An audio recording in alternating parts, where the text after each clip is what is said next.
ዘውዱ ሾው በመላው አውሮፓ የሚኖሩ ኢትዮጵያውያንና ትውልደ ኢትዮጵያውያን በማህበራዊ ኢኮኖሚያዊና ፖለቲካዊ ጉዳዮች ዙሪያ ያላቸውን ሁለንተናዊ ተሳትፎና እምቅ የህይወት ተመክሮ በጥልቀት የሚዳስስ በይዘቱ ለየት ያለ በአዝናኝ ገጠመኞች የተሞላና በማራኪ ጨዋታዎች የተኳለ ቴሌቪዥን ፕሮግራም ዘውዱ ሾው ቁም ላለው ቁም ነገር ሲሹም ለተዝናኖት በያሉበት ዘውዱ ሾው።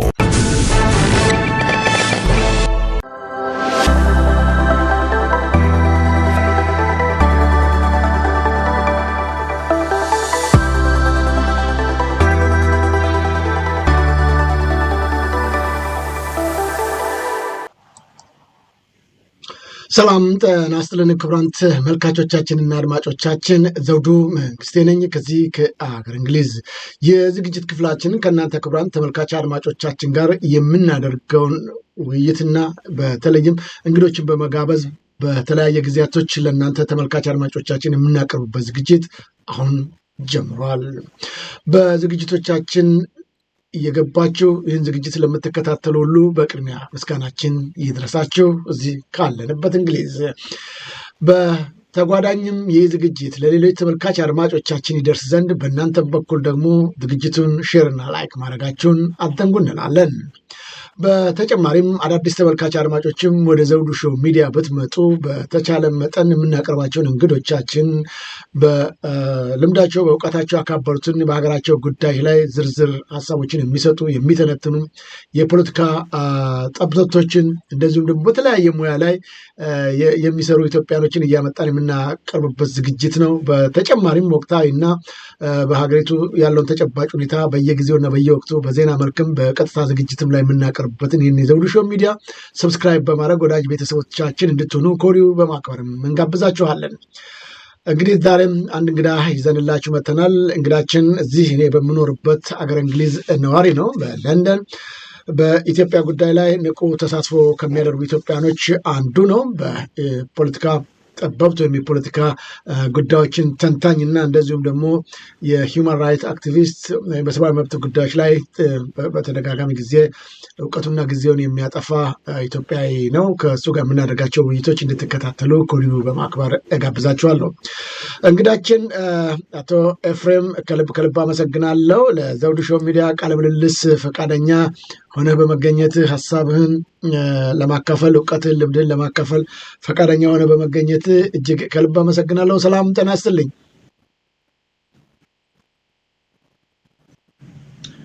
ጤና ይስጥልኝ ወንድሜ ዘውዱ እንደምን አለ? እንዲሁም ደግሞ ክቡራን አድማጮችህ ሰላም እላለሁ ከሀገረ እንግሊዝ። በጣም አመሰግናለሁ። እንግዲህ ተመልካቾቻችን እንግዳችን ያው ጓደኛችንም ወዳጃችንም ስለሆነ ያው አንቱታ አስፈልገኝም ስላለኝ በቀጥታ ያው አንቱ እያልኩ እቀጥላለሁ። ከልብ አመሰግናለሁ። እንግዲህ ዛሬ በርካታ ርዕሰ ጉዳዮችን እናነሳለን፣ እንወያያለን። በሀገራችን ባሉ ወቅታዊ ጉዳዮች ላይ ነው። በፋኖ አንድነትና የፋኖ ትግልን በተመለከተ በተጓዳኝ የጌታቸው ረዳን የሰሞኑን መግለጫዎችና እንደዚሁም ደግሞ የህወሓት 50 ዓመት ያስቆጠረውን ፓርቲ በምርጫ ቦርድ መሰረዝ ጉዳይ በተመለከተ አንስተን እንወያያለን።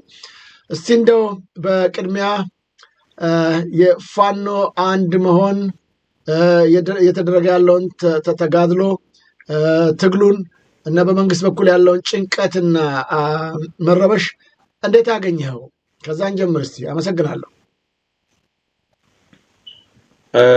እንግዲህ በዚህ ፋኖ በአጠቃላይ ወደ አንድ እንዲሰበሰብና ወደ አንድ እንዲመጣ የብዙ ወንድሞች ጥሪና ትግል ነበረ።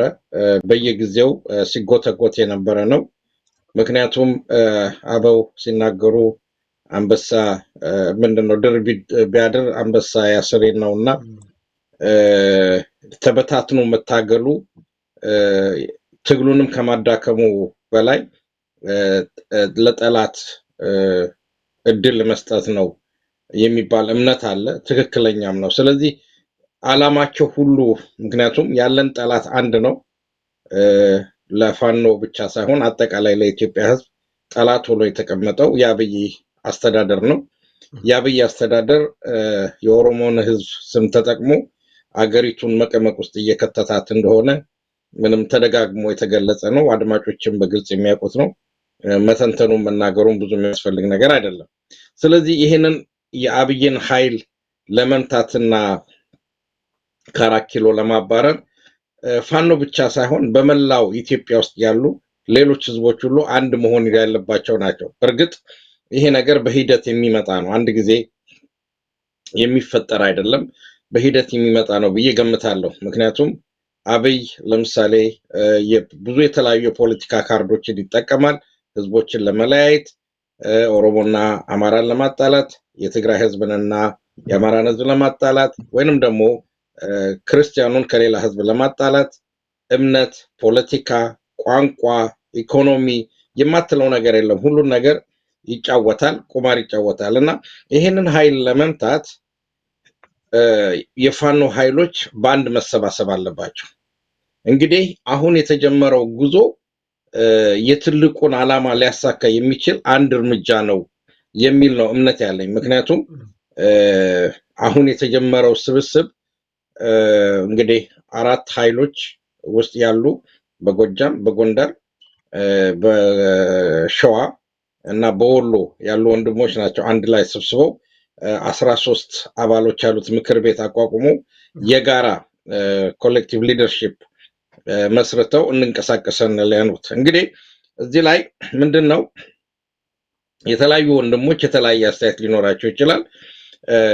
ለምሳሌ ኮሌክቲቭ ሊደርሺፑ አንድ ወጥ ለምሳሌ አንድ ሊደር ከሌለው ድሮ እንደምናውቀው ሊቀመንበር፣ ምክትል ሊቀመንበር፣ ጸሐፊ እየተባለ በተዋረድ የሚመጣ ነገር ከሌለው ያለው ስትራክቸር ወይም ደግሞ አወቃቀር ውጤታማ ላይሆን ይችላል የሚል ስጋት አላቸው።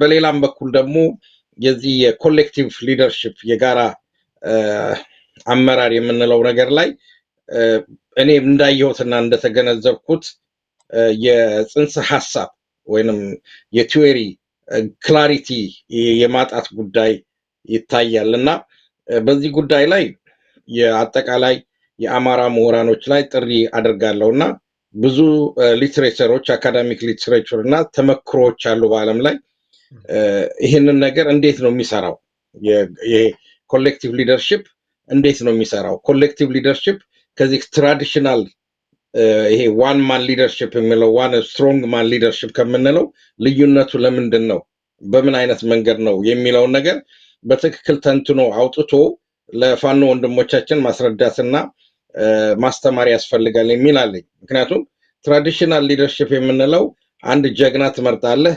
በሁሉም ሰው በዛ ሰው ይመራል። የሰው የፖለቲካውንም የኢኮኖሚውንም የወታደራዊንም ትእዛዝ የመጨረሻው ኃላፊነቱን ወስዶ የሚመራበት ሁኔታ ነው እና ከታች ያሉት ሰዎች ትእዛዙን ተቀብሎ መፈጸም እንጂ ቻሌንጅ የማድረግ የመጠየቅ ወይንም ደግሞ የማለት ነገር የለባቸውም። ይሄ በጣም ትራዲሽናል የነበረው ነው። ለምሳሌ በኢትዮጵያ ውስጥ እስከዛሬ ስንሰራበት የነበረው አሁንም በተለያዩ ቦታዎች ስንሰራ የነበረው ይሄ ስትሮንግ ማን ሊደርሺፕ ቲዮሪ በአውሮፓውያኖች የሚሉት አይነት ጽንሰ ሀሳብ ያለበት ነው። ማለት አንድ ስትሮንግ ማን ይኖራል፣ ኤቭሪባዲ ጀስት ፎሎ ሂም። ነገር ግን ይሄ ቻሌንጅ ተደርጓል። በተለይ ይሄ ጽንሰ ሀሳብ የመጣው በ1960ዎቹ አካባቢ በአሜሪካ ውስጥ ነው ይመስለኛል። ይሄ ኮሌክቲቭ ሊደርሺፕ የሚለው ዲሞክራቲክ የሆነ አሰራርን ተከትሎ በፓወር ተዋረድ ውስጥ በዚህ በስትራክቸር ውስጥ ያሉ ኃይሎች ኢኳል ሊደርሺፕ ሮል ኖራቸው እያንዳንዳቸው የየራሳቸው ስፔሻሊቲ ኖሯቸው፣ ለምሳሌ በፋይናንስ ኃላፊነት የሚወስደው በፋይናንስ ይወስዳል፣ ሎጂስቲክ ላይ የሚወስደው በሎጂስቲክ ይወስዳል፣ ሚሊተሪ ላይ የሚወስደው ሚሊተሪ ላይ ይወስዳል፣ ጸጥታ ላይ የሚወስደው ጸጥታ ላይ ይወስዳል፣ ማህበራዊ ላይ የሚወስደው ማህበራዊ ይወስዳል። ከማህበራዊም ደግሞ በተዋረድ የትምህርት፣ የጤና፣ የምናምን የመሳሰሉት ሁሉም ግን ኢኳል ፓወር ነው ያላቸው፣ ኢኳል ፓወር ይኖራቸዋል፣ ኃላፊነቱን በጋራ ይወጣሉ የሚል ነው። ይህንን በተመለከተ በሌላም ሚዲያ እንደዚሁ ውይይት አድርጌያለሁ። ጉዳዩ ትንሽ ስላሳሰበኝ ያደረኩት ነገር ምንድን ነው፣ እኔ ራሴ የጥናት ጽሁፍ አዘጋጅቼ በቅርቡ ለወንድሞች አካፍላለሁ የመጀመሪያውን መንደርደሪያ። ከዛ በኋላ ሌሎች ደግሞ ወንድሞች ተከትለው በዛ ላይ ግብአት ሰጥተው የተሻለ ግልጽ የሆነ ሊኖር ይችላል። ያም ሆነ ይህ ግን ወደር አሁን ባለው ሁኔታ ቲዮሪውም ግልጽ ይሁን አፈጻጸሙም ግልጽ ይሁን አይሁን ዛሬ ወንድሞች ተሰባስበው በጋራ ተቀምጠው በጋራ እንመክራለን፣ ትግላችን በዚህ አይነት በጋራ ነው መካሄድ ያለበት የሚለው ነገር የተቀደሰ ሐሳብ መሆኑ ሊሰመርበት ይገባል። ከፈለገው ነገር ደካማነት ቢኖረውም በውስጡ ወይንም ትችትም ቢኖረው ማለት ነው። ምክንያቱም ዋናው መታሰብ ያለበት እነዚህ ወንድሞች እንግዲህ ቋራ ድረስ ሄደው ከወሎ፣ ከሸዋ፣ ከጎጃም፣ በጎንደር ተሰባስበው ይሄን እንሰራለን ነው። በማናቸውም ስራ እንግዲህ ዘውዱ እንደምትመለከተው እንኳን በዚህ በትልቅ ስብስብ ቀርቶ በግል ህይወታችን ውስጥ የምንወስነው ውሳኔ እንከን አለው፣ ችግር አለው፣ ድክመት አለው። ግን we have to move forward ሁሉ ጊዜ ወደፊት መጓዝ አለብን። ስንሰራ ነው ችግሮችን ልናይ የምንችለው። የሚሰራም ሰው ነው ሊሳሳት የሚችለው። ይሄ ተብሎ ያልተለቀለት ነው። ስለዚህ ወንድሞች ያደረጉት እርምጃ ብሌሲንግ የሆነ ነገር ነው የሚሆነው። በእርግጥ ቅድም እንዳልከው ጠላት በጠላቶች ጎራ ድንጋጤን ይፈጥራል። አንድነት በሚመጣበት ጊዜ ድንጋጤን ይፈጥራል ሁሉ ጊዜ እነዚህ ሰዎች ምክንያቱም የአብይ አገዛዝ የማያፈሰው የገንዘብ ኃይል የለም ፋኖን ለመከፋፈል። ባዴንን የድሮ ባዴኖችን ይጠቀማል። የዚህ የአብይ የሚዲያ ሰራዊትን ይጠቀማል። በገንዘብ ሰዎችን ይገዛል። ለምሳሌ አሁን ትልቁ ምሳሌ ምን አብንን ብንመለከተው አብን የአማራ ህዝብ ድምጽ ይሆናል ተብሎ የታሰበውን ሰው ሲከፋፍላቸው ከመካከላቸው ጥቂቶቹን ወስዶ ያው ሹመት ሰጥቶ የግምጃ ቤትም ኃላፊ የምንም ኃላፊ ሆነው ቁጭ ብለው እንዲበሉ ምንም እኮ የሚሰሩት ነገር የለም። ግን ለይስሙላ በትኗቸው ቁጭ ብሏል። የአብይ ስራ ይሄ ነው። አሁን ወደ በኋላ ስንመጣ በሌላ ቦታ ላይ የምናወራለን። ስለዚህ ዋናው ነገር መሰመር ያለበት ሌሎችም ወንድሞቼን መረዳት ያለባቸው በአንድ ጊዜ ፍጹም የሆነ የተዋጣለት አሰራር መጠበቅ የለብንም። ምክንያቱም እነሱ ያሉበት ኢንቫይሮንመንት አንዳንድ ጊዜ እኛ የምንፈልገውን ያህል የሚፈጥር ነገር ላይኖር ይችላል ማለት ነው። ባንዱ ይዞ ትንሽ እንትን ነው መሰለኝ ስሎ ነው።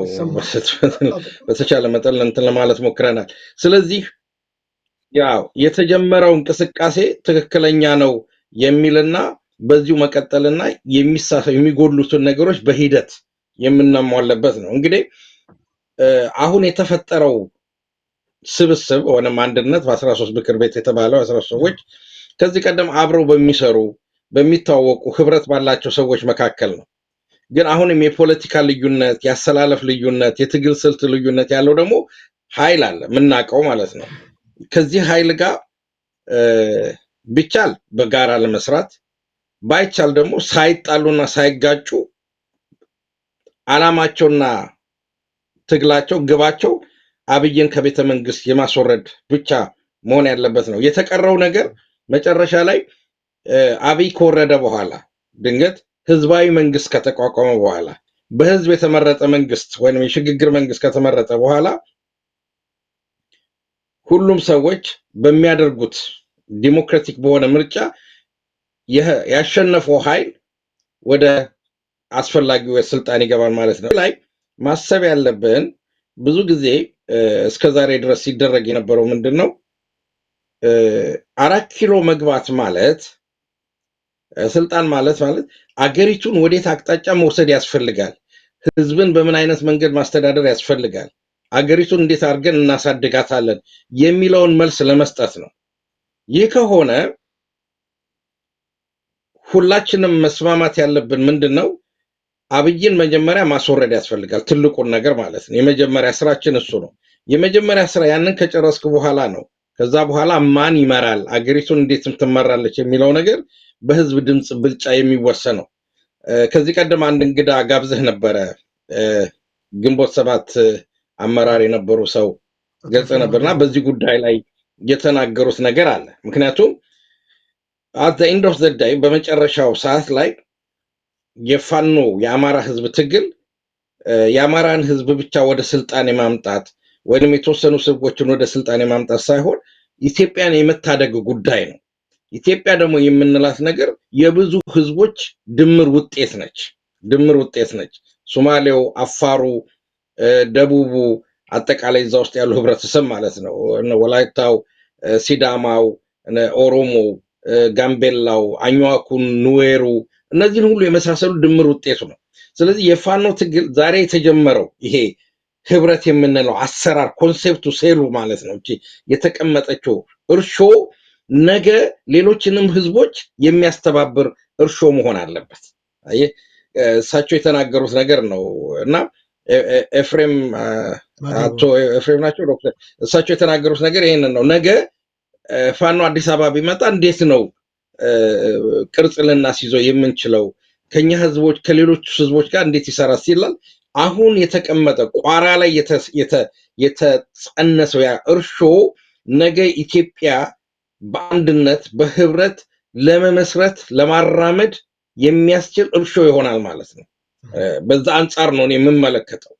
አሁን ለተፈጠረው ግን የሚሰነዘሩ ሂሶች አሉ። ሂሶች አግባቦች ናቸው። በትግል ውስጥ ሂስን ደግሞ የመሰለ ጥሩ ነገር የለም። ምክንያቱም አንተ እኔ ስታቀርብ በወንድማዊነት ስታቀርበኝ እዚህ ጋር ተሳስተሃል ስትለኝ ያንን ማረም አለብኝ። አንዳንድ ጊዜ ሂሶቹ ቀደም ሊሉ ይችላሉ፣ ሊዘገዩ ይችላሉ፣ ወይንም ደግሞ በሰዓቱ ሊመጡ ይችላሉ። ያ ምንም ችግር የለውም። ስለዚህ የሚሰጡትን ገንቢ ሂሶች በመጠቀም በማሰብ ለወደፊቱ የሚሻሻሉትን እያሻሻልን የሚሄድ ነውና ወንድሞች የሰሩት ስራ ሊመሰገኑና ሊበረታቱ ይገባል የሚል እምነት አለኝ። ዘውዱ ከመለስኩልህ ማለት ነው። ልክ ነው። ከልብ አመሰግናለሁ ወንድማችን ኢያሱ ኤፍሬም። እንዳልከው ዋናው ነገር ይሄ እርሾ መገኘቱ ነው። ከዛ በኋላ ኮፍ ይላል፣ ይጋገራል። ዳቦም ከሆነ ከዛ ነው የሚበላው። መነሻ ጉዳቶቹ ናቸው። ዋናው ነገር እንዳልከው እርሾ ነው። ለዚህም ደግሞ እንደተባለው ቋራ ላይ ሄደው የሰሩት ስራ ትልቅ ነው። እንዳለመታደል ሆኖ ኢትዮጵያን ከዓለም ቀዳሚ የነበረችው ሀገር በሁሉም ጉዳይ ስልጣኔው በመንግስት ስትራክቸርን በመመስረትም በኩል በሃይማኖቱም በሁሉም ቀዳሚ የሆነችው ሀገር እየተጠለፈች እየወደቀች የደረሰችበት አንዱና ዋናው ምክንያት እንደው ባለኝ እውቀት መጠላለፋችን ነው። ለተሻለ ነገር አለመነሳታችን ነው። ዳግማዊ ምኒልክ በጀመሩበት የእድገት ሁኔታ እንደምታየው ነው። እንግዲህ ዳግማዊ ምኒልክ ትምህርት ቤቱንም፣ መንገዱንም፣ ባቡሩንም፣ ቴሌኮሙኒኬሽኑንም፣ ውሃውንም፣ ዘመናዊ ትምህርት ቤቱንም፣ ባንኩንም ያሰሩት ነገር የለም ኢትዮጵያን ለማሰልጠን በዛን ዘመን ማለት ነው። አውሮፓኖች እንኳን በአግባቡ ባልሰለጠኑበት በተለይም ቻይና፣ ኮሪያ፣ ጃፓን ምናምን የምትላቸው ምንም በማያውቁበት በዛን ዘመን ግን እንዳለመታደል ሆኖ እንዳልኩ ለውጥ አናመጣም። ወደ ላይ ማደግ ሲገባን ወደ ታች። ለዚህ ደግሞ ትልቁ ነገር እንቅፋት መፍጠር፣ መተቸት። ቅድም እንዳልከው ፖዘቲቭ የሆነ ትችት በጣም መልካም ነገር ነው። ያሳድጋል፣ ይለውጣል፣ ያሻሽላል። ይሁን እንጂ የኛ አይደለም። በአብዛኛው እንደምታውቀው በጣም በመላው ዓለም የሚገኘው በተለይ በዲያስፖራውም ሆነ በአገርም ያለው አንድ ለምን አይሆንም የሚል ከፍተኛ ጩኸት ነበረ። ዛሬ አንድ ሆነው መጡ። ኮሌክቲቭ ሊደርሺፕ ወይም 13 ተሰባስበው ተነጋግረው ይኸው መጣን ሲሉ ዛሬ ደግሞ እጸጾች የሚፈልጉ ሰዎች አሉ። ለምንድን ነው ወደዛ ውስጥ የምንገባው? ለምንድን ነው የተሻለ ነገር እንዲሰራ አፕግሬድ ማድረግ ነው እኮ የሚያስፈልገው። ይጀምራል። ያን አፕግሬድ እያደረክ ነው የምትሄደው። አውሮፓኖቹ አሜሪካንም ጭምር እንደዛ ነው እያደጉ የሄዱበት። አንዱ የሰራውን መልካም ስራ ሌላው ደግሞ ተጨማሪ ነገር እያደረግንበት ስንል ያንን ግን ማድረግ አልቻልንም። እና የዚህ ምክንያቱ ምንድን ነው? በእኛ በኢትዮጵያኖች ላይ ያለብን ችግር ምንድን ነው ብለህ ታስባለህ? ከባድ ጥያቄ ነው የጠየቀኝ። ይሄ ብዙ ህዝብ የሚመለከት ነው፣ ኢትዮጵያኖችን ብለህ በሰፊው ያመጣኸው ነገር ነው። በእርግጥ ከባድ ጥያቄ ነው። መልሱ ቀላልም ላይሆን ይችላል። ግን የምለው ነገር ምንድን ነው? እስቲ ነገሮችን በተለያየ መንገድ እንመልከታቸው። ለምሳሌ አሁን ይሄ ማህበራዊ ሚዲያ አንዱ ያመጣብን ጣጣ አለ። በአንድ በኩል ብሌሲንግ ነው፣ በአንድ በኩል ደግሞ ከርስ ነው። የአንድ በኩል መልካም ነገር የሆነና በሌላ በኩል ደግሞ መጥፎ ነው። እንግዲህ በማህበራዊ ሚዲያ የሚመጣው ዜና ወይንም መረጃ ምንጩ ከየት እንደሆነ አይታወቅም። በአብዛኛው እኔ የምለው እንትን አለ 20/80 የጣሊያኑን ፓሪቶ ኤፊሽንሲ የሚሉት ነገር አለ። ከዛ ጋር በተያያዘ ከፓሪቶ የሚሉት ፊሎሶፈር ነበር፣ ኢኮኖሚስት ካወጣው 20/80 የሚለው ነገር አለ። ብዙ ጊዜ 20% ያን ተወስዶ ብዙ ዲቨሎፕ ተደርጓል። 20% እውነት የሆነና 80% ውሸት ነው የሚሆነው የሚመጣው። ለምሳሌ አብይ የማያሰልፈው ሰራዊት የለም፣ የሚዲያ ሰራዊት። ለምሳሌ አሁን በቅርብ ጊዜ አንድ ወንድም የሆነ ሜሴጅ ላክልኝ። እንዲያው የሆነ ነገር ሰምቼ በጣም ደንግጬ ነው ወደ አንተ የደወልኩልህ አለኝ እና ቪዲዮን ተመልከትና ስመልሰው አለኝ። ያው የሚዲያም ሰው ስለሆንኩኝ የሳይበር ሴኩሪቲም ሰው ስለሆንኩኝ ስለ ዲጂታል ነገር ስለማውቀው ከላክልኝ አልኩትና መመልከት ጀመርኩ። ስመለከተው ያ ማስቸኩራ ማቴሪያል ፖስት የተደረገው በ2024 ነው፣ የዛ ዲሴምበር አካባቢ ማለት ነው። አየህ እንግዲህ ምንድነው የሚለው ፋኖቹ እጃቸውን ሰጡ የሚል ዜና ነው ከስር የተሰራው። አለ ከኔ ጋር ይሄ ነገር ፍሪዝ አለ።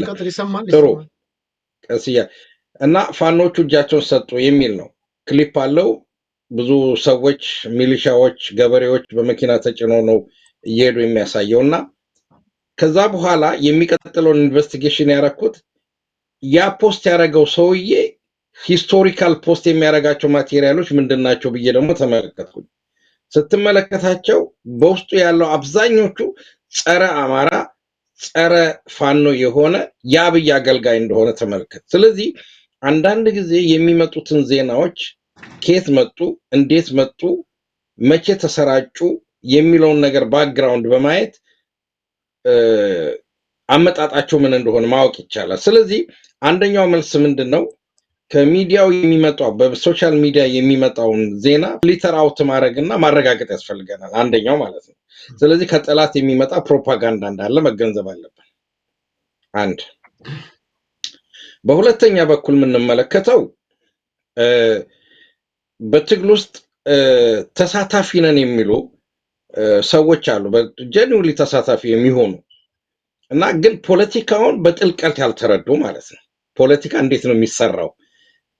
በፖለቲካ ታሪክ ውስጥ ምን አይነት እንከኖች አሉ፣ እንቅፋቶች አሉ፣ እንዴት ነው የፖለቲካ እድገት ሊመጣ የሚችለው የሚለውን ብስለት የሌላቸው ብዙ የማህበራዊ ሚዲያ የሚጠቀሙ ብዙ ወንድሞችና እህቶች አሉ። ኢሞሽናል የሚሆኑ ሰዎች አሉ። ስለዚህ በመጥፎ መንገድ ያሰራጩታል ማለት ነው። እንግዲህ እንደዚህ አይነቶችን ነገሮች ሲስተማቲካሊ በእውቀት ደረጃ ያሉ በአንተ በሚዲያ ደረጃ ያሉ ሰዎች ፍሊተር አድርገው ማስተካከል አለብን ማለት ነው እና ሌላው ትልቁ ችግር ይሄ ነው። ስለዚህ ከጠላት የሚመጣ በእኛ ውስጥ ሆኖ ደግሞ ካለማወቅ የሚመነጭ የተዛባ አስተሳሰቦች ይመጣሉ። ሌላው ደግሞ ምንድነው ያው በፖለቲካ ውስጥ ያለው ልንክደው የማንችለው ለምሳሌ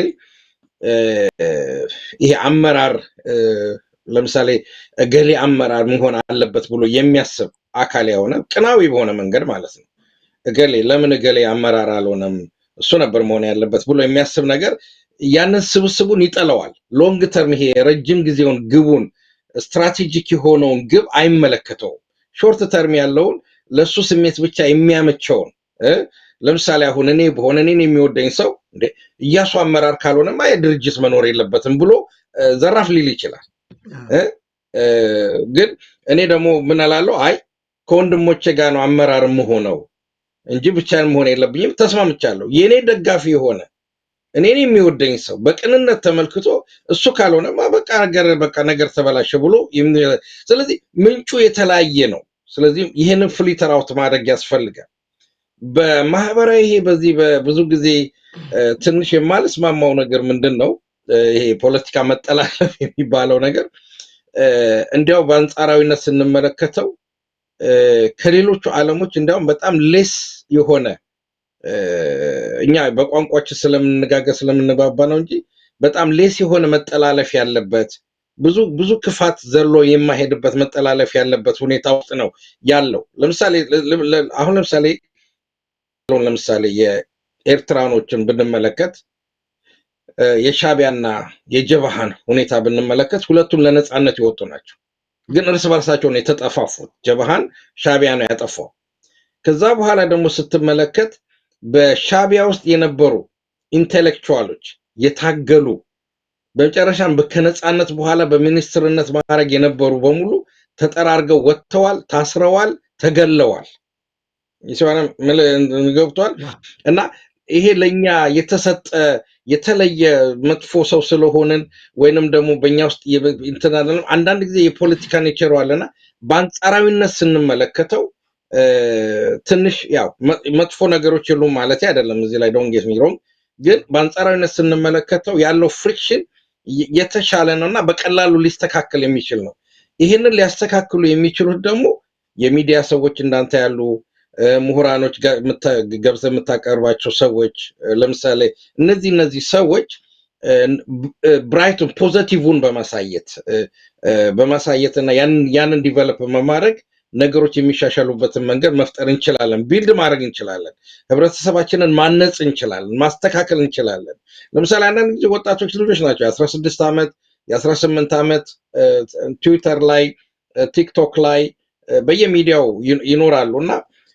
እነዚህ ሰዎች ያው የእድሜ ጉዳይ ስለሆነ ዲናይ ማድረግ አይደለም እኔ when I was young በዛ እጅ ምን ያህል ናይቭ እንደሆንኩኝ ምን ያህል የዋህ እንደሆንኩኝ ምንም እንደማላቅ አውቀዋለሁ ስለዚህ እንዲህ አይነት ነገሮች ሲበላሹ በሲኒየሪቲ ያሉ ሰዎች በአካዳሚክ በእድሜ በእምነት በኩል ያሉ ሰዎች የእምነት አባቶች የመሳሰሉት ይሄን ነገር ማስተካከልና ማረቅ ያስገብላቸዋል ማለት ስለዚህ እነዚህን ሁሉ ማየትና መዳሰስ ያስፈልጋል ማለት ነውና ይሄ ኔጌቲቪቲ የሚመጣው ከነዚህ ከሶስት አቅጣጫዎች ነው እንግዲህ እያንዳንዱን ነገር እንዳመጣጡ መዋጋት አለብን ግን ወንድሞቻችን የጀመሩትን ስራ የፈለገው ቢጮህ የሚያቆመው ነገር የለም የፋኖ ትግል ሲጀምር ስለ አሁን ከባዴን ከዚህ ከመንግስት ጃዊሳ እያሉ የሚጠሩኮ የመንግስት አካላቶች አሉ ጃዊሳው እንዲያርጎ ጃዊሳው እንደዚህ ብሎ ስም ከማጥፋት አንዴ አብይን ተመልከተው ጥቁር ክላሽ ሰረቀ ወንድሙን ገሎ ብሎኮ የተናገረ ሰው ነውኮ በጣም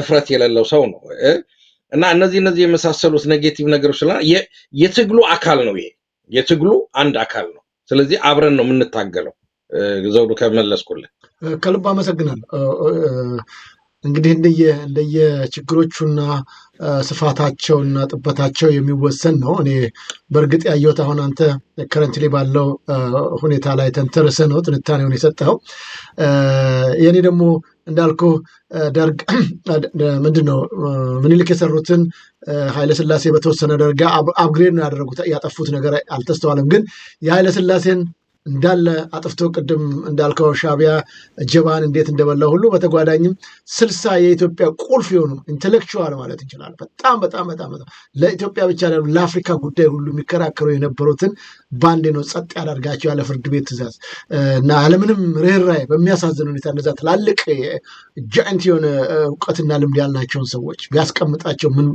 ምን ለሀገሪቱ ምን ባደረጉ ነበር ቀጥሎ ደግሞ የዩኒቨርሲቲ መምህራን እነዛን 42ቱን በአንድ ጊዜ በቢሊየን በትሪሊየንም ልተካው ማስችለውን ዕውቀት ያላቸውን ሰዎች ነው ባንዴ እንደዛ ያደረጋቸውና ይሄ ያመጣብን ችግር ነውና ቀጥሎም እንደምታየው ነው ኢህአዴግ ሲመጣ ደግሞ የበለጠ የተፈጠረው ችግር እንደገና በይ ሲመጣ የተፈጠረው እያሳደግን እየቀየር ልክ አሁን ዳግማዊ ምኒልክ ሲወርዱ ቀዳማዊ ኃይለ ሥላሴ ወደ ስልጣን ሲመጡ እሳቸው የጀመሩትን ትምህርት ቤት የማሳደግ መንገዱን የማሳደግ የጤና ተቋማቶችን ዩኒቨርሲቲዎችን ምኒልክ የቆረቆሩትን ትምህርት ቤት አባታቸው ራስ መኮንን የሰጧቸውን ቤት ጭምር ሳይቀር ለአዲስ አበባ ዩኒቨርሲቲ መስጠት እንደዚህ ነገሮች ናቸው መበረታታት የሚገባውና ከዛ አኳያ እየሰራን ያለናቸው ነገሮች ችግር አለበት ለማንኛውም ወደፊት እንግዲህ በዚህ ጉዳይ ላይ ሌሎችም ምሁራኖችም እስቲ አይ ትንሽ ልበልልህ ዘውዱ በጣም ጥሩ ነጥብ አንስተሃል ምክንያቱም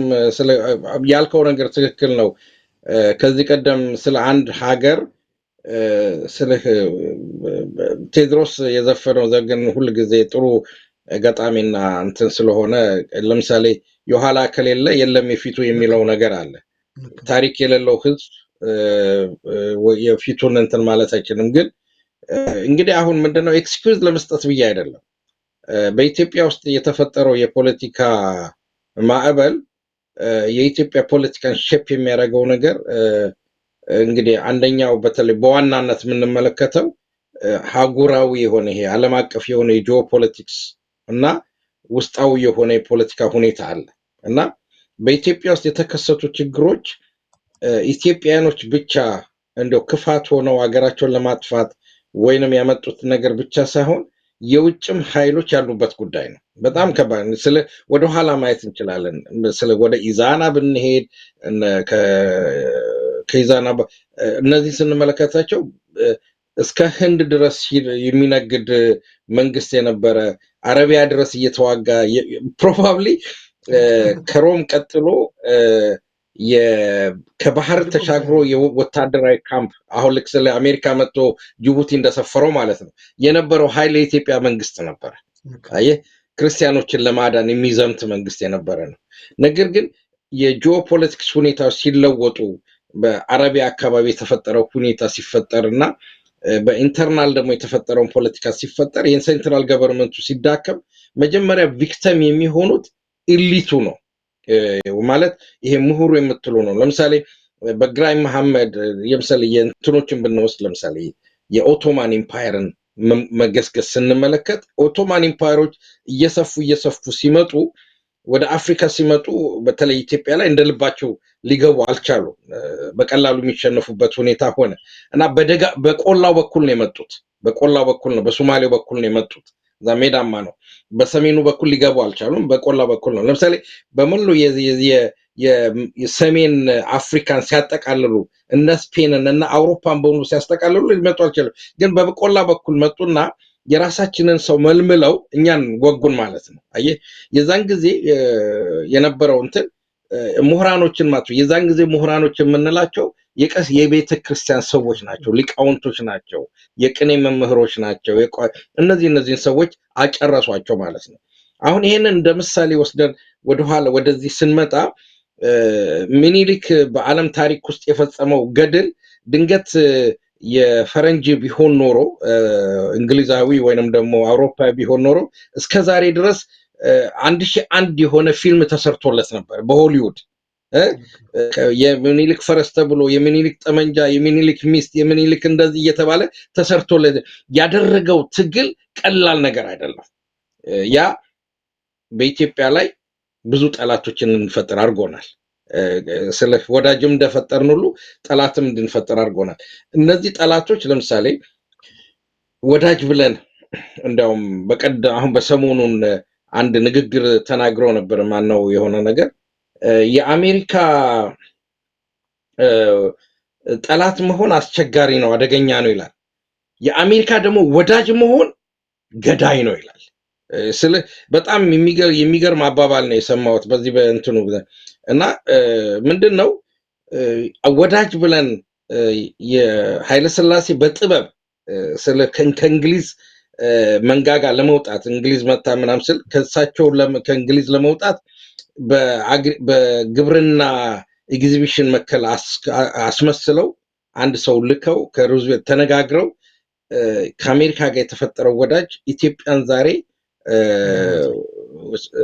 ኖርዝ ኮሪያ ነው ሳውዝ ኮሪያ ሊያረጋት ይገባ ነበር ከነበረው ወዳጅ። አለመታደል ሆኖ ወዳጅ ያላቸው አሜሪካኖች ግን ጠላት ሆነው ብዙ ሳቦታጅ ሰርተውብናል። እነዚህን ስትመለከታቸው ለምሳሌ ወደ ውጭ የላኳቸው ተማሪዎች ቅድም ለምሳሌ ትምህርት ቤታቸውን ሚኒሊክ እንትን ተፈሪ መኮንን ከፍተው የቤተ መንግስታቸውን ወደ ዩኒቨርሲቲ ለውጠው ተማሩ ብለው የላኳቸውን ሰዎች ድሮ አሁን እኛ እዚህ በስለናል፣ በደንብ አሳርረውናል ቆልተው እንግሊዞቹ እና ድሮ ትምህርት የሚመስለን በቃ አንድ ሰው ተማረ አገሩን መጥቶ ያገለግላል ነው። አይደለም። ኢቭን ፒኤችዲ እንኳን ብሰራ ለራሳቸው ኢንተረስት አድርገው ነው የሚያሰሩልህ። እና እነዚህ ሰዎች ወጣቶች ሄደው የነበሩ ሰዎች ሳምሃው ብሬን ዎሽድ ሆነው ጸረ ሞናርኪ ሆነው እንዲመጡ ነው የተደረገው። በሀገራቸው ላይ እንዲያምፁ ነው የተደረጉት። አየህ፣ ስለዚህ ይሄንን ነገር ማጥፋት፣ መደምሰስ የመሳሰሉት ነገር እንደ ሌጂቲሜት አገር እንደማሳደግ አድርገው ቆጥረውት መጡ እና አንዳንድ ጊዜ የሚያሳዝን ትራጀዲ የምትለው ሂደት ውስጥ ነው የገባ ነው። እና ያልከው ነገር ትክክል ነው። ግን ይሄ ድርጊት የተፈጸመው ከውስጥም ከውጭም ከውስጥ ሆነን ካለማወቃችን ከውስጥ ደግሞ ሆን ብለው እኛን ለማፍረስ የሚያደርጉት እንቅስቃሴ ነው። አሜሪካኖች በዋይት ሃውስ ውስጥ በተደረገ ከፍተኛ እንትን የኢትዮጵያን በሃይማኖት እና በዘር መከፋፈል ነው ማዳከም ነው የሚል ፖሊሲ ያላቸው ናቸው። አሜሪካኖችና አውሮፓውያኖች አጠቃላይ ሰብሳሃራ በታች ያሉትን ሀገሮች በድህነት እንዲኖሩ ማድረግ እንደ ፖሊሲ ተደርጎ የሚቆጠር ነው። በድህነት እንድትኖር ስትደረግ ግን ምንድነው የሚያደርገው? ጠንካራ መንግስት እንዳይኖርህ፣ አገር ወዳድ መንግስት እንዳይኖርህ፣ ህዝብን የሚያስቀድም መንግስት እንዳይኖርህ ይደረጋል። በቀላሉ ለምሳሌ ብንመለከት ሊቢያን መውሰድ እንችላለን። እንዴት አድርገው እንዳጠፉት አየህ።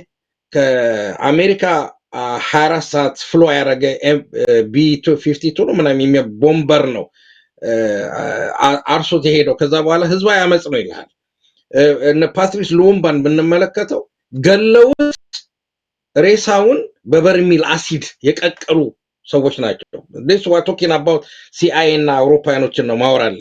ስለዚህ የኢትዮጵያኖች መማርና ማወቅ ያለብን የኛ ችግር አንደኛ የራሳችን አለማወቅም ቢሆንም ሁለተኛ ደግሞ አዋቂ ናቸው ብለን የላክናቸው ሰዎች የራሳችን ጠላት ሆነው የራሳችን ወንድሞች የራሳችን አባቶች ለአገራቸው ጠላት ሆነው የመጡበት ሁኔታ አለና ይሄ ነገር እንዴት አድርገን ይሄን ተምረን ያነሳው ነጥብ ትክክል ነው። ይሄን ነገር እንዴት አድርገን እንፈተዋለን፣ ይሄንን እንቆቅልሽ እንዴት አድርገን እንፈተዋለን የሚለው ነገር ለእያንዳንዱ ምሁር አንተ ጋር የምትቀርባቸው ምሁራኖች መጠየቅ ያለባቸው ናቸው። what's going on አየህ ምንድነው እየሆነ ያለው? አሁን ለምሳሌ ዛሬ በአሁኑ ሰዓት አሜሪካ ያሉት አብዛኞቹ ዶክተር ፕሮፌሰር የአክቲቪስት የምትላቸው አሜሪካንን ሴናትን ነው የሚመለማመጡት እግር ስር ገብተው አባካቸው አድኑን የሚሉት። አየህ በራስ ተማምነህ እንደመፈንቀል ከአሜሪካ መጣላት ከአሜሪካ ጋር የአሜሪካን ነገር እንትን ስትላቸው ሁሉ የሚንቀጠቀጡ ምሁራኖች አሉ። ይሄ ስነ ልቦና መቀረፍ አለበት።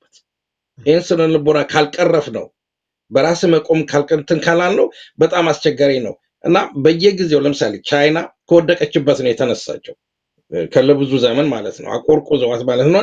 በዚህ ላብቃ ጊዜያችን እንዳንሻማና በጣም ቀላል ጥያቄ አይደለም ያነሳው ሰፊ መልስ የሚሻ ነው። በጣም አመሰግናለሁ። አንተም በሰፊው ሄደበታል። ጥሩ ነው። አሁንም ቢሆን እንዳልከው በተለይም እሊቱ የምሁራን የሚባለው አካል ሞር ኮንፊደንት ቢሆን መልካም ነው በሀገር ጉዳይ ላይ። በእርግጥ ኢትዮጵያኖች በጣም ጠንካራና ብርቶች ነን፣ ውጤት ይኖረዋል ብዬ ወደፊት ተስፋ አደርጋለሁ። እንግዲህ እዚሁ ፋኖች ላይ አሁንም እናተኩር። እንግዲህ እዚህ በኮሌክቲቭ ሊደርሺፕ ስራ ጀምረዋል። በተጓዳኝም አንዳንድ ቀዳዳዎችን ሁሉ የዘጉበት ሁኔታ አለ።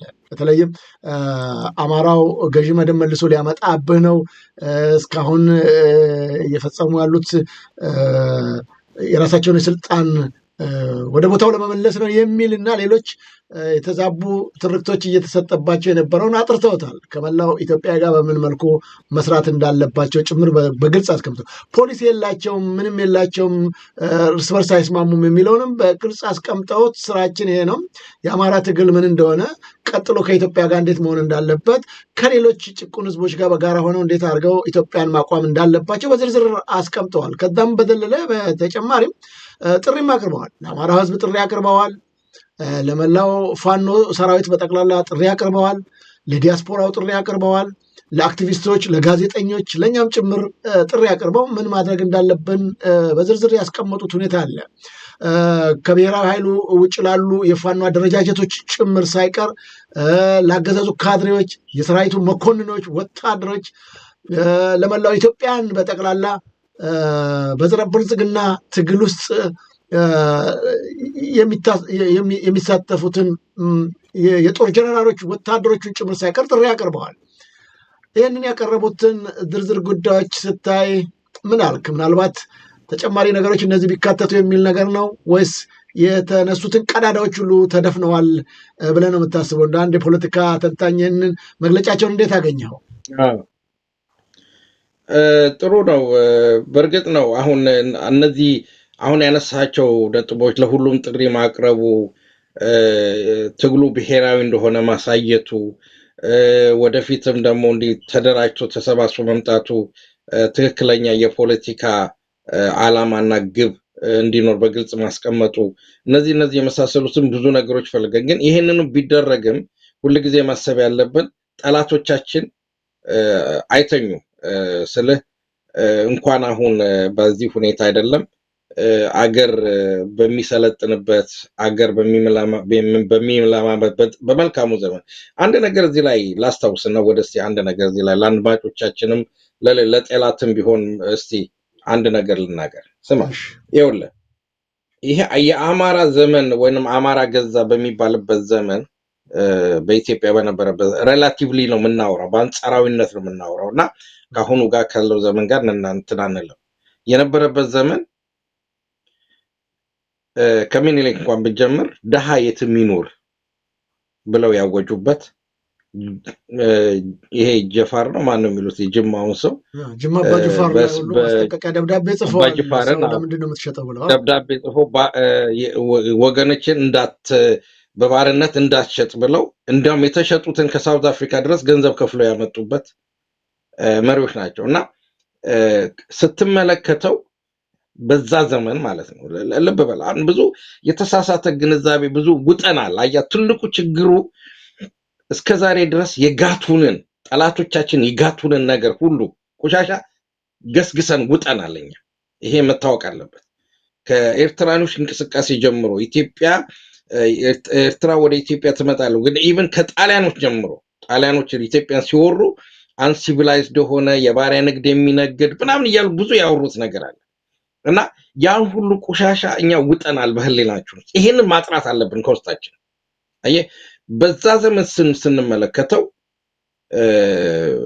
አሁን በእድሜ በጣም የገፉ ሰዎች በአዲስ አበባ ዩኒቨርሲቲም ሆነ በተለያየ ቦታ ይማሩ የነበሩት ኃይለ ሥላሴ እንቁላል እያቀረቡላቸው የተማሩ የነበሩ ናቸው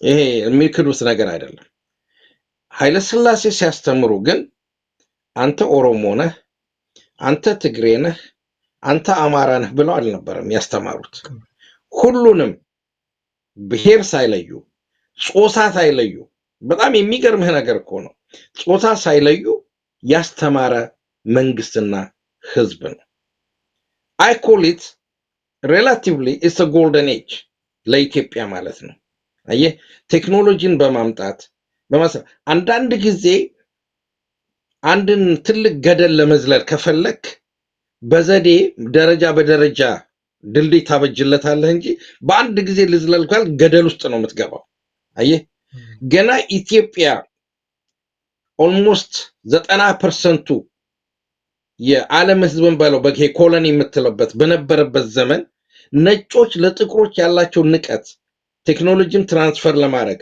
ዕውቀትም ትራንስፈር ለማድረግ የመሳሰሉት ነገር አስቸጋሪ በሆነበት ሰዓት ኢትዮጵያኖች በጣም የሚገርም እኮ ነገር ነው አውሮፕላን በማምጣት መኪና በማምጣት የመጀመሪያው ቀደምት ህዝቦች ናቸው ያ የነበረው ስርዓት ለስልጣኔ በሩን የከፈተ ነው ለዕውቀት በሩን የከፈተ ነው አይ ይሄንን ህብረተሰብ ግን ለማቆሸሽ የፈለጉት ከጣሊያኖች ጀምሮ የጣሊያን ደግሞ አገልጋዮች የነበሩ ኃይሎች ይሄንን ማህበረሰብ አማራ በሚለው ማህበረሰብ ቅንፍ ውስጥ አስገብተው ሲወቅጡትና ቆሻሻ ሲቀቡት የነበሩት ነው ይሄንን ቆሻሻ አሁንም እስካሁን አለ ይሄንን መቀበል የለብንም this is ይሄ ሪያሊቲው ነው እኛ ልንክደው የምንችለው አይደለም በየትምህርት የነበረው ነገር የተመሰረተው አሁን አንዳንድ ጊዜ ሳስብ አሁን ማን ነው ተዋሪ ነው ማን ነው የአንድ የሰው ዌስት አፍሪካን አለ ኃይለ ሥላሴ ዘመን የአውራ ጎዳና መንገድ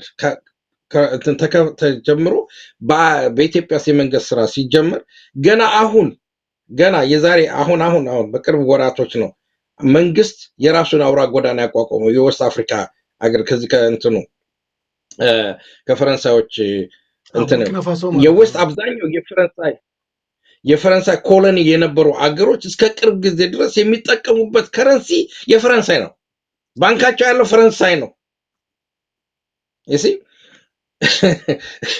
እና ያን ሁሉ ፋይት ያደረገ ህዝብ ያስተካከለ ህዝብ ይህ ህዝብ ነው ይህ ህዝብ ሊከበር ታሪኩ ሊከበር ያስፈልጋልና ጠላቶቻችን የሰጡንን የክምችት መጥፎ ነገር ወደዛ አሽቀንጥረን በነዛ ታሪኮች ላይ ፕራውድ ልንሆን ይገባል ልንኮራ ይገባል ባይነኝ ነው እና በጣም አመሰግናለሁ። ይሄንን በዚህ ጉዳይ ላይ ግን ትልቁ ችግር አሁን እንዳልከው ዝም ብሎ እንዲህ አይነት ጫና ያልሆነ ትርክት በጣም ማህበረሰቡን የማይወክል ማለት አማራውን የማይወክል ጃንክ የሆኑ መሴጆች ሁሉ ሲላኩለት ተቀብሎ ቁጭ ያለው ራሱ የአማራው ማህበረሰብ ነው።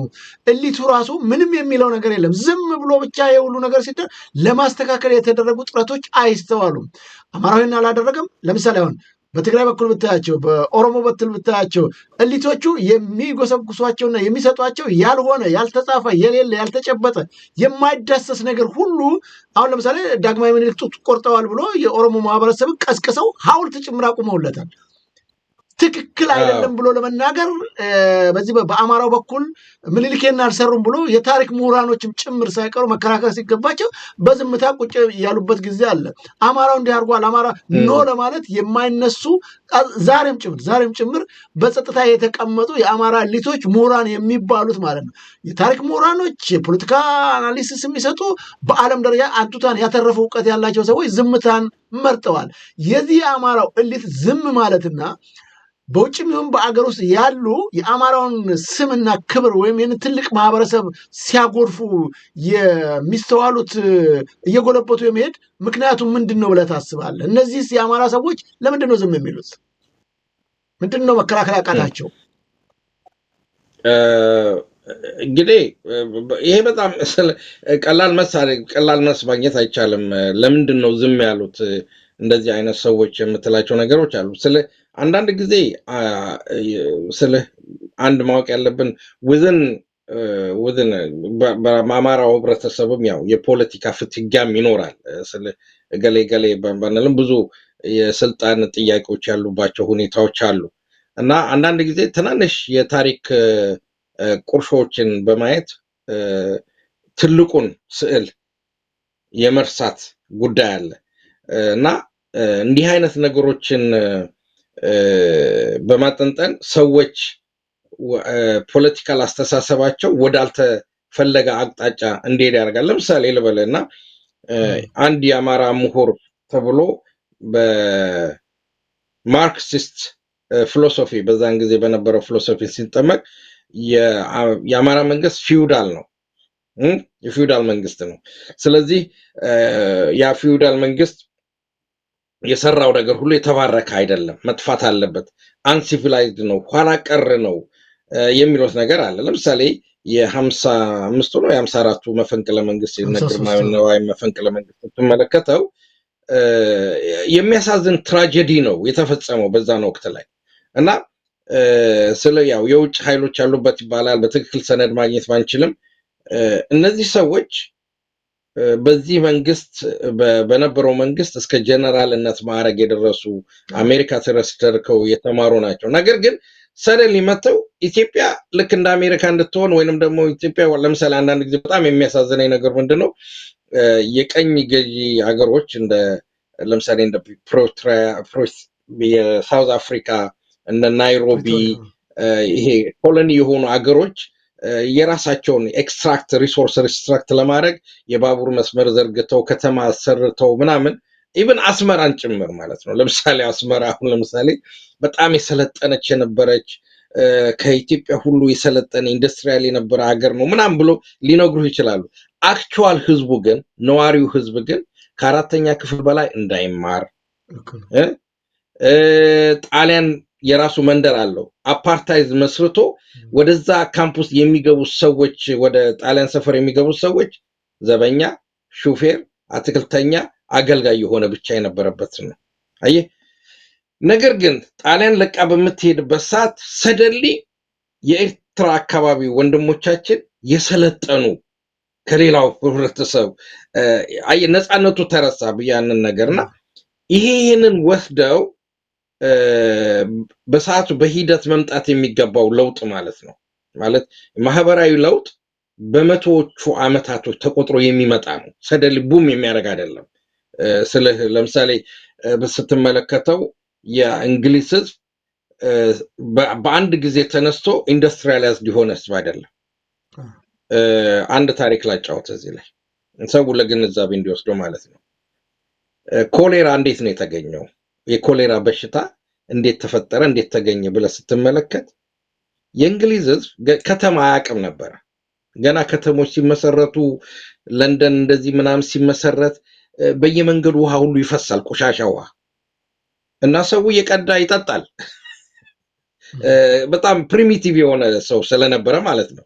እና ሰው ይታመማል፣ በሽታ ይመጣል። እና መጨረሻ አንድ ሰውዬ ነው ስሙን በትክክል አላስታውስም ስለተዘጋጁበት ነው መርምሮ የበሽታ ምንጩ በውሃው እንደሆነ ስወሬጁ እንደሆነ ያረጋገጠላቸው ማለት ነው። ይሲ ሰደሊ ተነስተው እንግሊዞች ንጹህ የሰለጠኑ እውቀትን ያገኙ ከሰማይ የወረደላቸው አይደለም። ያለፉበትን ሂደት ስትመለከተው እጅግ የሚዘገንን የሂውማን ሂስትሪ ያለበት ነው። የኛ ምሁራኖች ግን በተለይ ከሁለተኛ ዓለም ጦርነት በኋላ ሄዶ የመጡ ወደ አውሮፓም ወደ ምንም በምንም የመጡ ሰዎች ሰደሊ ብቻ ኢትዮጵያ ተነስታ ከፊውዳሊዝም ወደ ካፒታሊዝም፣ ከፊውዳሊዝም ወደ ዲሞክራሲ፣ ከፊውዳሊዝም ወደ ኮሚኒዝም እንድትሸጋገር ምንም ማህበራዊ ኢኮኖሚያዊ መሰረት በሌለው ማለት ነው። ምንም ነገር የለም እኮ ባዶ ነው የሌለበት ማለት ነው።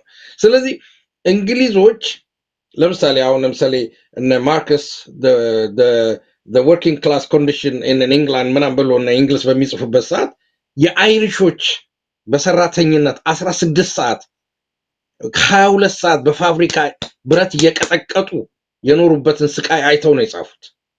ኢትዮጵያ ውስጥ ያልነበር ስለዚህ ህብረተሰቡ ማደግ በሚገባው መጠን አድጎ ለውጥ እንደማምጣት ገና አይናቸው ብልጭ በማለበት ሰዓት ሰደሊ ኢትዮጵያ እንድትለወጥ የፈለጉበት ሁኔታ አለ።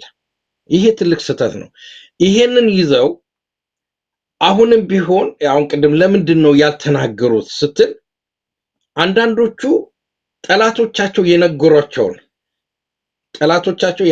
ለምሳሌ አሁን ከይሄ የሚንቀሳቀሰው ከሻቢያ ከዚህ ከኤርትራ እንቅስቃሴ ጀምሮ የተነገራቸውን ነገር እንደ ጥፋተኝነት ልክ ነው ብሎ የማመን የመቀበል ቪክተር በቃ እኛ በድለን እኔ ስልህ ገሌ አልልህም አንዳንድ በዶክተርነት ማዕረግ ያሉ ሰዎች የአማራን ህዝብ ጥፋት አጥፍቷል እንዲህ አይነት አድርጎ እኮ ነበረ ብለው ሲናገሩ ስለመከራከር ስለማትችል ዝም ትላለህ። ለምሳሌ ወደ ሐረር ወደ ደቡብ የተደረገው ዘመቻ ምናምን ስትመለከተው ልክ የአማራ ህዝብ ለወረራ ሄደ አርገው የወሰዱ ሌላውን ህዝብ ያስገበር አርገው የወሰዱ ብለው የሚያስቡ ሰዎች አሉ።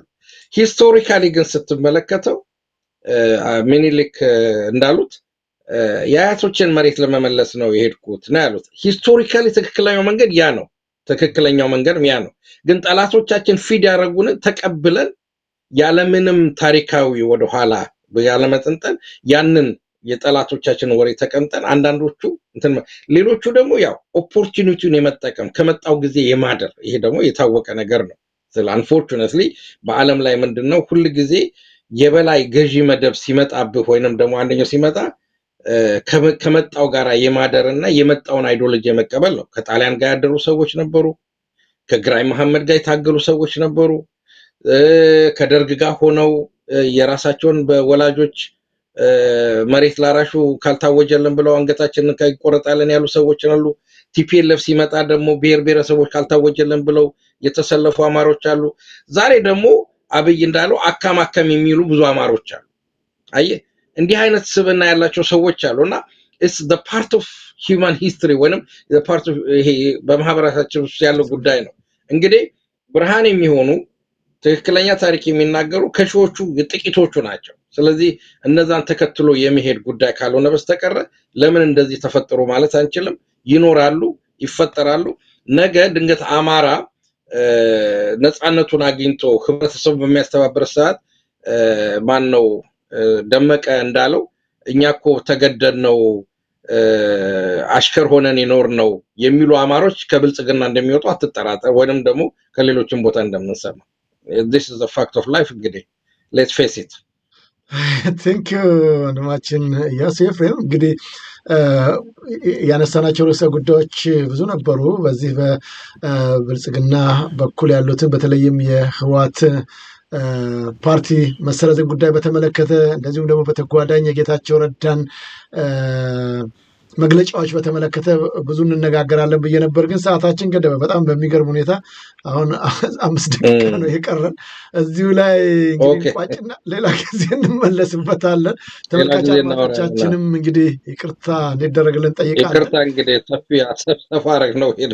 እየሰፋ ሄደ በዚህ ጉዳይ ላይ። እንደ መጨረሻ አስተያየትን በዚህ በፋኖ ጉዳይ ላይ እንደ አንድ የሰብአዊ መብት ተሟጋጅ እንደዚሁም ደግሞ የፖለቲካ ተንታኝ የፋኖን የትግል እንቅስቃሴ እና እየተደረጉ ያሉትን ሁኔታዎች ስትገመግማቸው አሁን ላለው የአብይ አህመድ ወይም የብልጽግና አገዛዝ ውጤታማ ይሆናል ተብሎ የሚገመቱ ብዙ ስራዎች እየተሰሩ ነው እና በአንተ በኩል ምንድነው ያለ የምክር ሀሳብ? ይሄ ትግል ጠንክሮና ጎልብቶ ኢትዮጵያ ካለችበት መከራና ስቃይ ትወጣ ዘንድ ከማህበረሰቡም ከአጠቃላይ በውጭም በሀገር ውስጥ ካሉት ኢትዮጵያኖች እንደዚሁም ደግሞ ለፋኖችስ ያለህ ምክር ሀሳብ ምንድን ነው? በዚህ እንቋጭ። አመሰግናለሁ።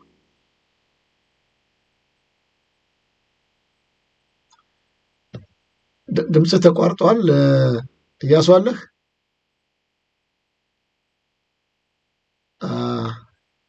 እያሱ እየሰማነህ አይደለም የኔ ወንድም። ተመልካች አድማጮቻችን ኦኬ አሁን መታልሽ። ምናልባት ጥያቄን አዳምጠኝ ይሆን? እኔ እየገለጽ አዳምጬዋለሁ። አዎ ጊዜ ለመቆጠብ እንትን እንዲመች ምንድን ነው እኔ ለፋኖ ያለኝ ምክር ምንድን ነው? ፋኖ የፋኖ ሀብት ህዝቡ ነው። መሬት ላይ ያለው ገበሬው፣ ከተማ ያለው ሰራተኛ የፋኖ ሀብት ያ ነው። ጠመንጃው እሱ ነው፣ ስንቁ እሱ ነው፣ ትጥቁ እሱ ነው፣ ምሽጉ እሱ ነው። ፋኖ ትኩረት ማድረግ ያለበት፣ ማደራጀት ያለበት፣ መስራት ያለበት እዛ ባለ ህዝብ ነው። ትልቁ መሰራት ያለበት ማለት ነው። በተለይ እኔ እንደ ውጭም እንደ ዲያስፖራ ነዋሪነቴ ፋኖ በዲያስፖራ ላይ ዲያስፖራው እንደ ኦግዚለሪ እንደ አጋዥ ሆኖ የሚመጣ ካልሆነ በስተቀረ በምንም አይነት መንገድ ዲሲሽን ሜከር ሊሆን አይችልም። ውሳኔ የሚሰጥ መሆን አካል አይሆን አይችልም። ስለዚህ ህዝብን ያደራጀ፣ ህዝብን ያነቃ፣ ህዝብን ያስታጠቀ፣ ህዝብን ያታገለ የፋኖ ኃይል አሸናፊ ይሆናል። ሁሉም መሰረቱን ማድረግ ያለበት በህዝብ ላይ ነው። የህዝብ ወዳጅ መሆን አለበት። ህዝባዊ መሆን አለበት። ምንድነው ህዝባዊነት ማለት? የህዝብን ጥቅም ማስጠበቅ። የህዝብን ጥቅም ማስጠበቅ ማለት ልጆቹ እንዲማሩ፣ ልጆቹ ጤና እንዲያገኙ፣ ገበሬው እንዲያርስ፣ እንዲሰራ፣ እንዲነግድ፣ የጸጥታ ዋስትናው እንዲጠበቅ ማድረግ ማለት ነው። ፋኖ ይሄንን ነው ማድረግ ያለበት። ይሄንን ያደረገ ፋኖ አሸናፊ ነው። ይሄ በጎሬላ ወይንም በትጥቅ በሽምቅ ትጥቅ ላይ ያሳለፉ ታሪኮች በቪየትናም፣ በቻይና እንዲሁም በተለያየ በኩም ተግባር ቢሆን ያደርጉ ነው። ህዝባዊ ሳትሆን ህዝብን ሳትይዝ ትግል ልታካሄዳቸው ይችላል። የአማራም ትግል ደግሞ ህዝባዊ ነው ብለን ነው ምናምነው። ነገር ግን ቅርጽና ይዘት ያስፈልገዋል። ለምሳሌ አሁን ትንሽ ጫር አድርገን እንመልከው። በከተማ ውስጥ የሚደረጉ እንቅስቃሴዎች የፋኖ ተቀጥላ መሆን አለባቸው። ለምሳሌ የመምህራን እንቅስቃሴ፣ የዶክተሮቹ እንቅስቃሴ የትግሉ አካል መሆን አለባቸውና ነገር ግን እነዚህ ሰዎች በስልት መመራት የሚገባው ነገር ነው። የአብይ ሰለባ መሆን የለባቸውም። ትግሉ የሚጠይቀው መስመር አለ። በዛ ትግል ውስጥ ነውና የከተማውንም ትግል ማደራጀት ያስፈልጋል፣ የገጠሩንም ትግል ማደራጀት ያስፈልጋል። ስለዚህ ለህዝብ ለፋኖ አሳ ቢሆን ህዝብ ደግሞ ባህሩ ነው። ህዝቡ ደግሞ ባህሩ ነው። አሳ በባህር ውስጥ ይኖራል፣ ምግቡንም ያገኛል፣ መጠለያውንም ያገኛል።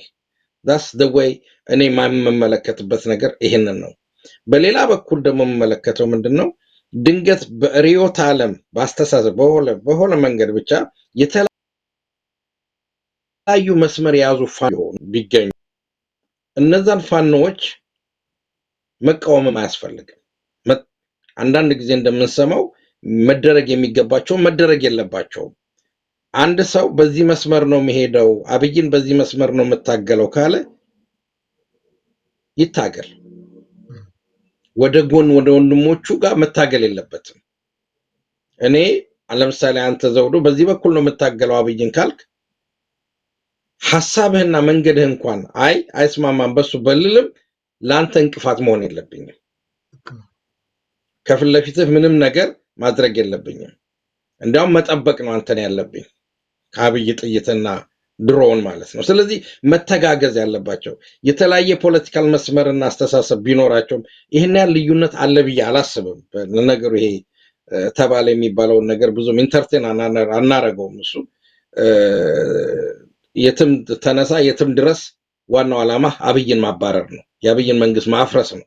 ስለዚህ ሁሉም አቅጣጫውን በዛ ተከትሎ መንቀሳቀስ አለበት ነው ምለውና ወንድሞቻችን የጀመሩትን ስራ ማጠናከር አለባቸው። ሌላው ደግሞ የርዕዮተ ዓለም ትጥቅ ያስፈልጋል። የርዕዮተ ዓለም ትጥቅ ስንል ደግሞ ድገት ድሮ እንደምናስበው ወይንም የማርክስት ወይንም ደግሞ የሌላውን ነገር ፊሎሶፊ ማጥናት ብቻ ሳይሆን አጠቃላይ የመንግስት አሰራር ምንድነው፣ የመንግስት ለውጥ ምንድነው፣ አብዮት ምንድነው፣ ትጥቅ ትግል ምንድነው ብሎ በየጊዜው የሚመጡትን ሰዎች ማስተማር፣ የአማራን ታሪክ የኢትዮጵያን ታሪክ የማስተማር፣ በህዝቦች መካከል ያለውን አንድነትና ልዩነት ማወቅ፣ ልዩነትን ማጥበብ የመሳሰሉ ስራው ገና ብዙ ነው። ተጀመረ እንጂ አላለቀም። ኢቭን ወደፊትም የሚያልቅ ጉዳይ አይደለም። ስለዚህ በዛ ነው የኔ ምክር ሐሳብ የምለው። ዘውዱ ከልብ አመሰግናለሁ ወንድማችን ኢያሱ ኤፍሬም የፖለቲካ ተንታኝና እንደዚሁም ደግሞ የሰብአዊ መብት ተሟጋች ከልብ አመሰግናለሁ። በሌላ ጊዜ እንግዲህ ርዕሰ ጉዳዮችን እንትን ብለነዋል፣ አቋርጠነዋል። ይቅርታ ጠይቃለሁ በድጋሚ ተመልካች አድማጮቻችንን። በሚቀጥለው ዝግጅታችን በሰፊው የምንሄድበት ይሆናል። ስለ ጊዜ ጭምር ከልብ አመሰግናለሁ። እሺ፣ አመሰግናለሁ ዘውዱ፣ በጣም አመሰግናለሁ። ክቡራን ተመልካች አድማጮቻችን ከእንግዳችን ጋር እያደረግነው ውይይት ይህንን ይመስል ነበር። ዘውዱ ሾው በጣም ይቅርታ ጠይቃለሁ ተመልካቾቻችን። ማለት ነው በሚቀጥለው ዝግጅቶቻችን እንግዲህ ከወንድማችን ኢያሱ ኤፍሬም እንደዚሁም ደግሞ ከሌሎች እንግዶችን እያመጣን በኢትዮጵያ ወቅታዊ ጉዳዮች ላይ እንደዚሁ ለእናንተ ክቡራን ተመልካች አድማጮቻችን መረጃዎችን እናካፍላለን። በዛሬው ዕለት ያደረግነው ውይይት በዚህ ተቋጭቷል። በሌላ ጊዜ በሌሎች እንግዶች እስከምንገናኝ ሰላም ጤና ይስጥልኝ እያልኩ የምሰናበታቸው ከወንድማችን ኢያሱ ኤፍሬም ጋር ቃለ ምልልሱን በማድረግ እስካሁን ከእናንተ ጋር ቆይታ ያደረግኩትን የዘውዱ መንግስት ነበር።